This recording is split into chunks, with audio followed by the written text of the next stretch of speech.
Hi guys, this is REALME C17 and today I will show you how manage Google password on it.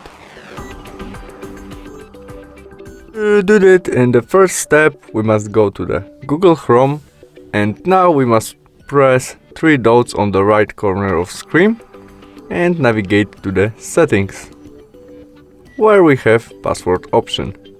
Choose it and now we are in password management, where we can turn on or turn off option of save password or auto sign-in.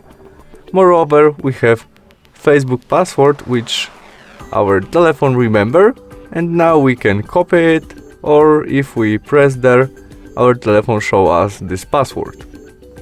We can delete it by click there and delete password.